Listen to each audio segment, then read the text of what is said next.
Unapologetically Woman. We're celebrating phenomenal women all across Kentucky who make no apologies for their perspectives or the impacts that they're making in the community. Today we're celebrating Keisha Lyon.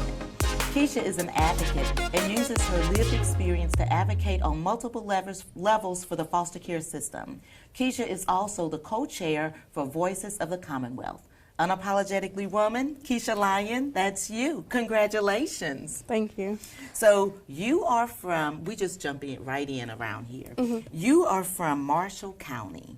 Yes, I was born and raised there. I lived there up until I was about 16 years old. You're about 16 years old? Yes. And then did you move to Lexington or? Because of my foster care placements, I just got moved around a lot, but I kind of stayed in the same region until I was about that 16 years old, and then I kind of just ran out of placements in Western Kentucky, so I got moved to Hopkinsville. Okay, so you've talked about having a lot of turbulence in your life along the way. Yes. My mom has always struggled with addiction and mental health, and then my father also had similar struggles. And, you know, he did the best he could, single dad with 3 kids, just trying to make it work. And at some point, it kind of just fell apart, and me and my 3 siblings got taken into foster care when I was about 12 years old. You were 12 years old, and you talked about being in multiple placements. Yes, so at first, me and my 3 siblings, we were all together. We were taken into a kinship placement, which means, you know, it's still your family. It's like a family, but they're your foster parent. And then after 2 years there, my brother got separated, and then it was just me and my sister, and then we moved from one placement to the next. And then we actually got returned to my mom, which is a great, you know, success in terms of foster care, but that she eventually fell back into her active addiction, and we were both taken back into care and then separated. So she stayed in Western Kentucky, and then I got sent to Hopkinsville. So how did that affect the sibling dynamic when 2 of you got to stay together and one was sent to a different placement? It was definitely really hard. Like, I am the only one, well, my brother did just turn 18, but for a long time I was the only one who had aged out of foster care. And, you know, my brother got sent to Eastern Kentucky, 6 hours from where I lived, and I've only seen him, I think, once in the last 3 years. It makes it really hard to connect with them. And then my younger sister is still in foster care, and her foster parent won't let me speak to her or have any connection with her. So it's definitely hard not seeing siblings that you spent your whole life with get to grow up and mature. That's kind of tough, but you're here today because you're beating the odds, right? You graduated with an academic achievement of excellence. Tell us about that.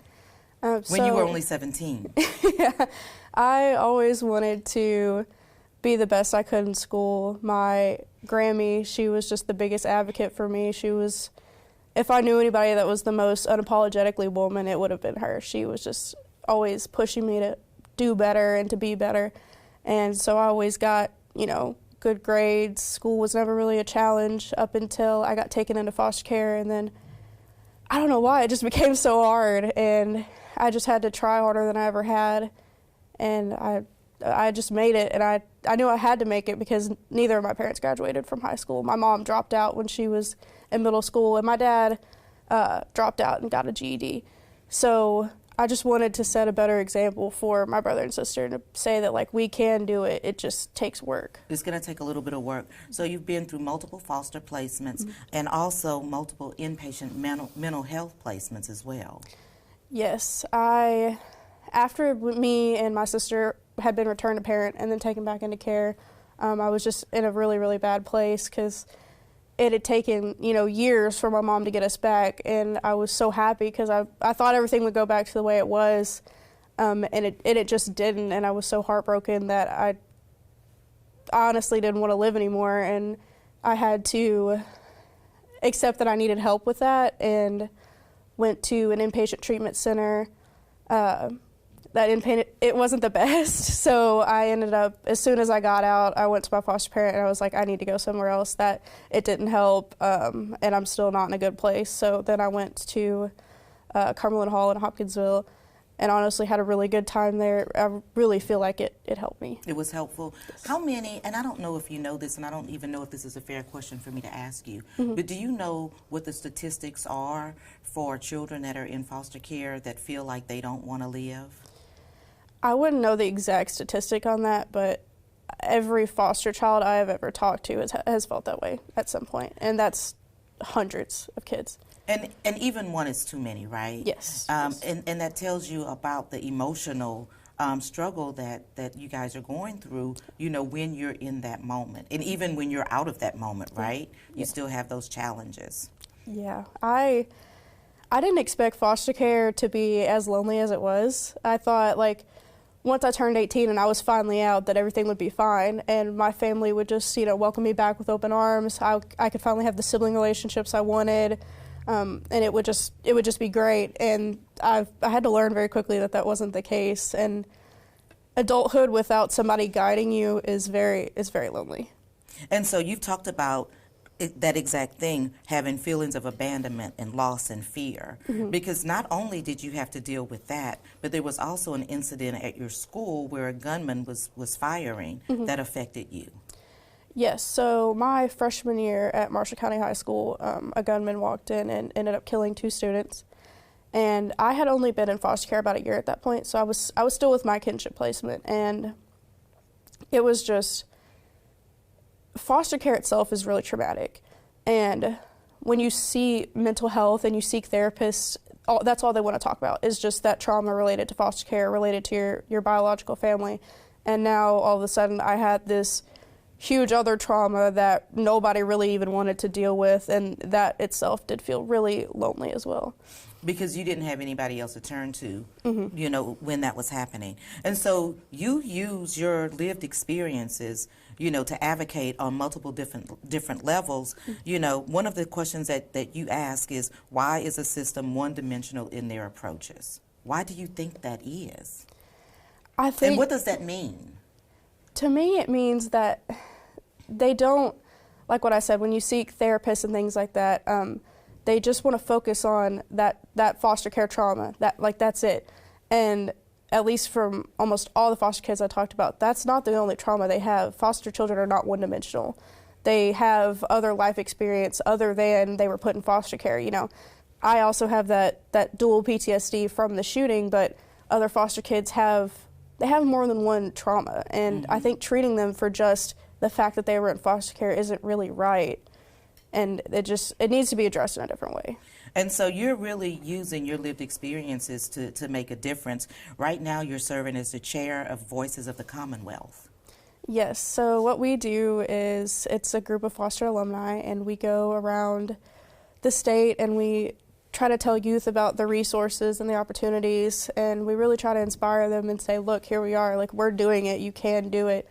You know, I'm in college, and a lot of foster kids just think that's not something they can ever do. The graduation rate from high school for foster youth is really low, and the graduation rate for foster youth in college is even lower. I think it's somewhere around 30%.